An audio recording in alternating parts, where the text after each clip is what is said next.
Hello বন্ধুরা, mobile repair গুরু YouTube চ্যানেলে আপনাদের সবাইকে স্বাগতম।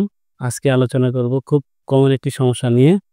Realme Narzo 50 Pro ফোনটি হঠাৎ বন্ধ হয়ে গেছে আর চালু হচ্ছে না।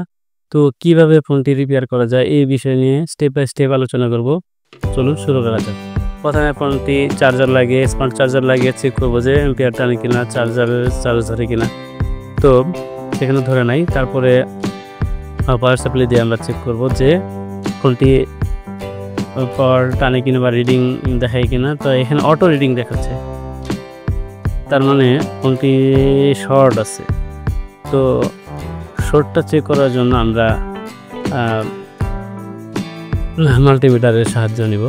মাল্টিমিটারটিকে ডায়োড মোডে সেট করে আমরা চেক করব।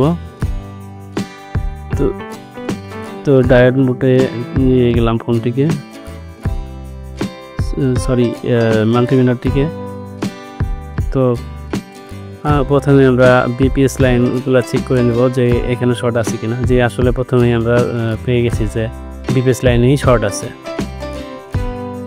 তো বিপিএস লাইনে শর্ট থাকলে এরকম রিডিং দেখায়, বা অনেক সময় আবার ফুললি শর্ট দেখায় পাওয়ার সাপ্লাই।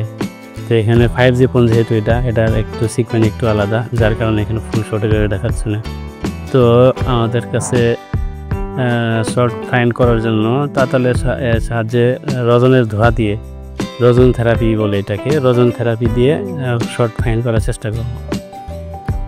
তো এখানে কিন্তু আপনার রজন থেরাপি দিয়ে এখানে ভোল্টেজ দিতে হবে, মানে শর্ট ধরার জন্য শর্ট কিলারের যে ভোল্টেজ 5 ভোল্ট মিনিমাম, 5 ভোল্ট আর 5 এম্পিয়ার দিয়ে আমরা শর্ট ধরে থাকি। তো পাওয়ার সাপ্লাই আমরা সেট করে নিই 5 ভোল্ট 5 এম্পিয়ার। তো ক্যাপাসিটারের যে পজিটিভ মাথায় সেখানে আমরা ধরবো, ভোল্টেজটা ইন করবো পজিটিভ ভোল্টেজটা। তো তখন এই ক্যাপাসিটারটা মেল্ট হয়ে গেছে, তো মনে হচ্ছে এটাই শর্ট। তো এটাকে আমরা রিমুভ করে দেখবো যে শর্টটা রিমুভ হয় কিনা। তাতালের সাহায্যে আমি শর্টটি ক্যাপাসিটারটি ওঠানোর চেষ্টা করতেছি, যে ইজিলি উঠে যাচ্ছে তাতাল দিয়েই। যে শর্টটি যাতে রিমুভ হয় কিনা সেটা আমরা এখন ক্যাপাসিটারটা উঠে দেখে নেব। মিটারটি দিয়ে চেক করি যে এখানে শর্টটা রিমুভ হয়েছে কিনা। জি হ্যাঁ, ফোনটি সম্ভবত ঠিক হয়ে গেছে, কারণ শর্টটি রিমুভ হয়ে গেছে। এখানে ক্যাপাসিটারটা সম্ভবত শর্ট ছিল, জি এটাই শর্ট ছিল, যার কারণে এখানে ভ্যালু ঠিকঠাক দেখাচ্ছে। জি দেখেন ভ্যালু ঠিক হয়ে গেছে। তো এখন আমরা ফোনটি ব্যাটারি লাগিয়ে ডিসপ্লে লাগিয়ে চেক করব যে ফোনটি চালু হয় কিনা। তো প্রথমে চার্জার লাগিয়ে দেখি যে ফোনটা রান হয় কিনা। তখন কিন্তু স্মার্ট চার্জারে কোনো কানেকশন দেখায় নাই। এখন কিন্তু অলরেডি 1.6 রিডিং টানছে, এম্পিয়ার টানছে। তো সম্ভবত ফোনটি চালু হয়ে গেছে, কিন্তু ডিসপ্লে আসে নাই। তো ডিসপ্লে কানেক্টর নর্মাল থাকতে পারে, বা ডিসপ্লেটাও সমস্যা থাকতে পারে। তো আমরা ডিসপ্লে কানেক্টরগুলো ভালো করে লেভেল লাগাই দেখবো যে চালু হয় কিনা। জি আলহামদুলিল্লাহ ফোনটি চালু হয়ে গেছে। তো ফোনটি চার্জিং, যে এখানে রিয়েলমি সেকেন্ড বোর্ড চলে আসছে, তার মানে ফোনটি চালু হয়ে যাব।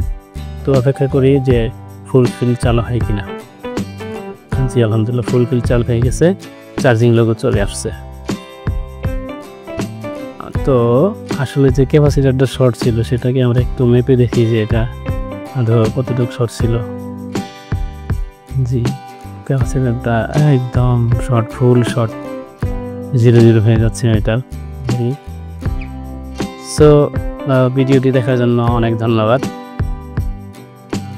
আমার চ্যানেলটিকে সাবস্ক্রাইব করে দেবেন।